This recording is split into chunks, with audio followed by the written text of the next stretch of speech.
Estoy seguro que viste la notificación, que viste la miniatura y dijiste, tengo que ver este video. O te metiste de curiosidad porque vamos a hablar acerca del momento de México, uno de los grandes rivales que va a tener la Argentina durante Qatar 2022. Y por eso queremos conocer de primera mano su momento, sus aspiraciones, el porqué de las críticas y algunos detalles históricos que nos hablan acerca de lo que puede esperar el seleccionado mexicano de su próximo mundial. Recordemos, estamos haciendo un recorrido por las diferentes selecciones en Reels, así que si vos te gusta TikTok o si te gusta Instagram, vas a encontrar muchos contenidos pequeños en donde vamos a repasar los diferentes seleccionados en un minuto. Pero claro, hay seleccionados que, como ustedes sabrán, dejé afuera. Por ejemplo, el caso de México, Polonia, Arabia Saudita y los grandes seleccionados candidatos no van a estar resumidos en un minuto, sino que le vamos a dedicar un video completo. En el caso de México quería dedicarle un video que la verdad va a ser bastante extenso porque hay mucha información. El otro día, por ejemplo, estaba leyendo OneFootball, esa aplicación que vos podés descargar en el link de la descripción, y ahí hablaban acerca del momento de México. Esta noticia, al igual que muchas otras, las vas a encontrar muy sencillamente en la aplicación para seguir el día a día de los diferentes seleccionados. Te lo repito, es muy sencillo, la descargas en el link de la descripción. Pero ¿qué sucede con esta información? Claro,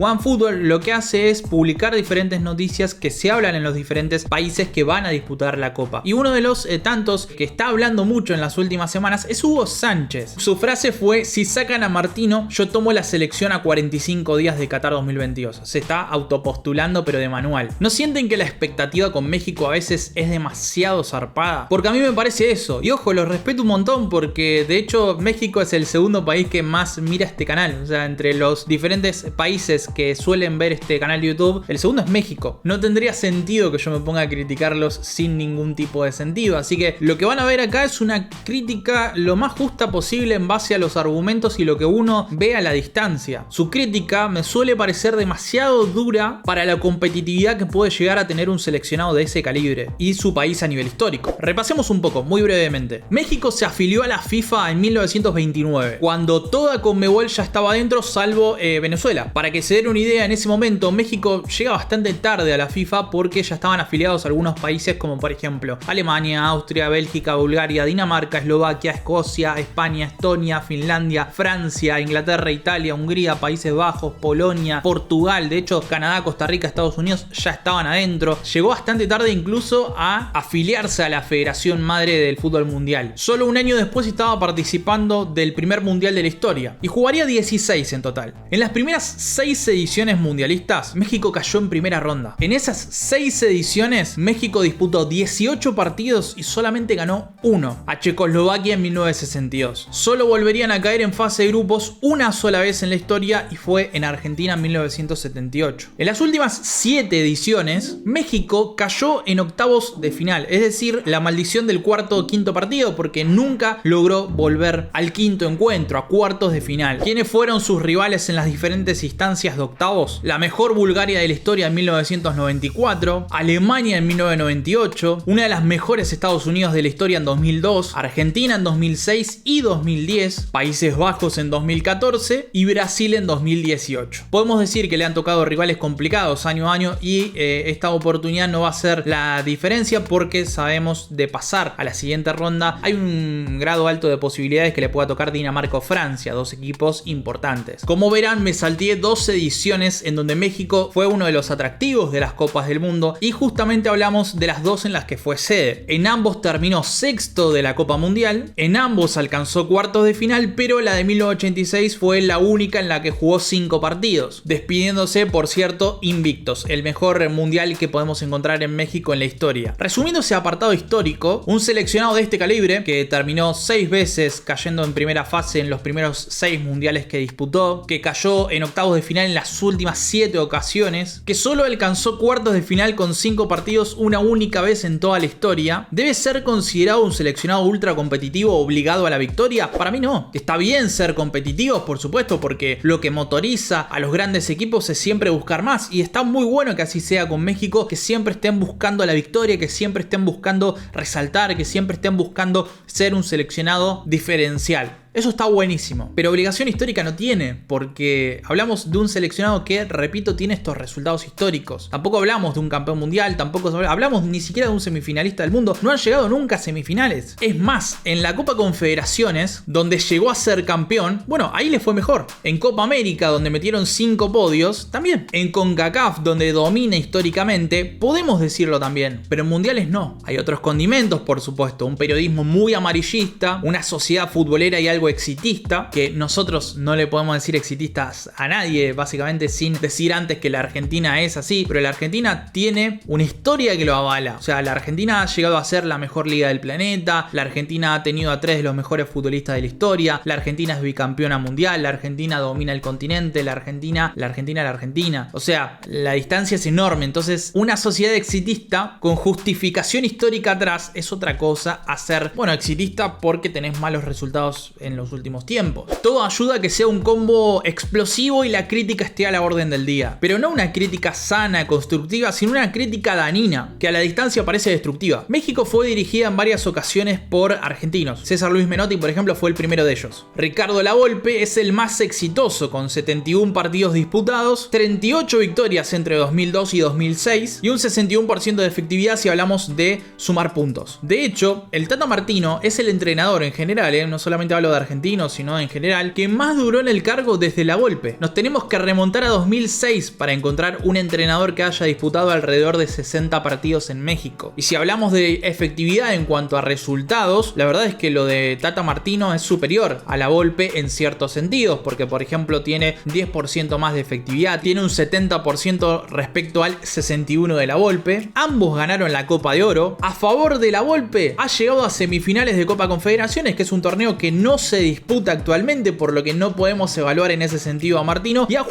disputado un mundial como entrenador, por lo que tampoco podemos evaluar todavía al Tata Martino, que le queda por disputar Qatar 2022. Lavolpe imprimió un buen estilo de juego y algunos de los mejores partidos de los últimos tiempos de México se han jugado bajo su mandato, eso sí. Martino, a diferencia de Lavolpe, ha alcanzado 3 finales, pero perder la Liga de Naciones y la Copa de Oro de CONCACAF frente a Estados Unidos, siendo esta última frente a un combinado B de Estados Unidos, es un problema. En la primera final tuvo buenas intervenciones, como por ejemplo poniendo a Lainez en lo que fue el desenlace del encuentro, cambiando básicamente el ritmo del final, así que un técnico intervencionista casi todo no logró sacar un buen resultado, porque recordemos, Andrés Guardado erró un penal sobre el final, no logró convertir, por lo que se complicaron las situaciones en esa final, pero por sucesivos errores. La verdad es que el ciclo de México con Tata Martino en su momento empezó bien, pero poco a poco vimos lo que pasó por ejemplo en la Copa de Oro, que fue un fracaso. O sea, la Copa de Oro donde pierden frente a un seleccionado alternativo de Estados Unidos es un fracaso. Hay ciertos paralelismos con la Argentina del Tata Martino, de perder varias finales de forma consecutiva frente a Chile, un rival históricamente menor. El Piojo Herrera, por ejemplo, habló de eso. Llegó, hizo un año extraordinario, decía él, y hoy no funciona. Pero fue más allá y dijo: nos enoja porque no va a partidos por cuestiones de salud, pero si no tiene salud, que se vaya a Argentina, que se haga a un lado. Fulminante, y metiéndose en un tema personal, que ahí nos preguntamos, ¿no? ¿Qué es personal cuando uno tiene un puesto de tanta exigencia y tanta exposición? Recordemos, Tata Martino tuvo problemas de vista, 2 desprendimientos de retina que le obligaron a operaciones en 2 ocasiones y por lo tanto perderse varios encuentros y entrenamientos. Luis Hernández dice que en México no le tiene confianza al entrenador. El ex entrenador mexicano José Manuel de la Torre dijo que si no aguanta la crítica, que se vaya, que el extranjero debe ir a México para marcar la diferencia, que si no hay otros entrenadores mexicanos para la selección. Hugo Sánchez, del que hablábamos al principio con el tema de OneFootball, decía: no me gusta que el técnico no sea mexicano, pero me encantaría que sea Vucetich, Miguel Herrera o yo mismo. Esto comentaba Hugo Sánchez, que se viene postulando hace tiempo. Manuel Lapuente, ex entrenador de la selección, se sumó a criticar bastante fuerte y entiende que, aunque Martino es un buen entrenador, la selección mexicana la debe llevar un mexicano. Hay mucho de nacionalismo y crítica muy marcada respecto a esto, ¿no? Que el técnico debe ser local. Muy curioso que haya sido un técnico serbio quien lo llevó a su mejor resultado en la historia de los mundiales en 1986, ¿no? El Tata ha llegado a ser uno de los 6 entrenadores mejores pagos de todo el planeta de las selecciones. En base a eso se esperan buenos resultados continentales, pero también un juego que no aparece. El drama es que lo matan por absolutamente todo. Una de las últimas polémicas que tuvo fue por su ausencia a un entrenamiento para poder ver el Argentina-Honduras que se disputó hace unas semanas. ¿Cuál fue la explicación del público en general? Tenemos un técnico recontra desinteresado, le importa más ver a su selección que ver jugar a en México en un entrenamiento y saber qué tiene que corregir y qué no. Esta fue la explicación. ¿Cuál fue la explicación de Martino? Muy básica. Era un entrenamiento a puertas abiertas. En un entrenamiento a puertas abiertas uno no va a ver al técnico, que es muy criticado, sino que va a ver a los jugadores. Y en un entrenamiento a puertas abiertas, se sabe históricamente, no se utilizan recursos que a fin de cuentas en los partidos van a ser diferenciales. Los entrenamientos a puertas abiertas, como bien dijo Martino, son entrenamientos estándar, donde uno hace determinados ejercicios donde lo importante es que vaya a ver el público y el aliento de la gente y el cariño popular debe ser sentido, y no tanto, bueno, cómo vamos a jugar la rutina de pelota parada. O sea, ese tipo de cosas se entrenan a puertas cerradas. Esa fue la explicación de Martino. Y además de todo esto, es un rival de grupo. Lo debe ver, más allá de que después puede revisar algunos aspectos más recortados, con más analytics, con más cosas en lo que es diferido. Pero Martino también ha tenido sus polémicas con otros eventos argentinos, como por ejemplo cuando tuvo la oportunidad de ir a ver a un Newell's Racing y no gustó para nada. Se sacaron una foto con Scaloni. En realidad no se sacaron una foto, les sacaron una foto a Scaloni y Martino charlando, hablando de fútbol. Recordemos, entrenadores que se van a enfrentar en la Copa Mundial, y hubo muchas críticas, especialmente del ex futbolista Emanuel Villa, que lo mató. Dijo: es una falta de respeto para el país, él debería estar viendo fútbol mexicano y mostrando compromiso por su selección. Ese fin de semana la federación sacó un comunicado en sus redes sociales contando cómo las diversas partes del cuerpo técnico de Martino estaban divididas entre diferentes encuentros de la Liga MX, siguiendo a los jugadores convocados para el Mundial, por lo que no dejó huérfana a la selección, sino que los dejó siguiéndolos por diferentes partes del cuerpo técnico. A ver, Martino después, si quiere ver el partido de quien sea, no estamos en los 70, lo puede ver cuando quiera, desde donde quiera. O sea, uno mismo puede ver un partido en diferido en cualquier momento cuando tengas ganas. Si son las 3 de la mañana no hay drama, se puede. Pero bueno, el gesto, digamos, las maneras no gustaron demasiado en México y aprovechan cualquier cosa para matarlo. Tata Martino ha comentado que se siente el enemigo público número 1 de México, y eso a él le molesta, no tanto por él, o sea, le debe molestar por él, pero también le molesta porque los jugadores, encima de tener la presión de vestir la camiseta mexicana y tener que dar buenos rendimientos, también tienen que salir a hablar acerca del mal momento o la inestabilidad respecto al puesto de su técnico. Obviamente un jugador convocado por Martino no va a salir a matarlo a Martino en público, por lo que también tienen un desgaste importante, no solamente jugando, disputando, rindiendo, vistiendo la camiseta mexicana con toda la exposición que tiene, sino que encima deben meterse en todos estos problemas que son más generados por la prensa amarillista que por otro tipo de personas. Recordemos, el Tata Martino viene sufriendo estruendosas críticas en diferentes partidos, como le ha pasado por ejemplo contra Paraguay, en encuentros como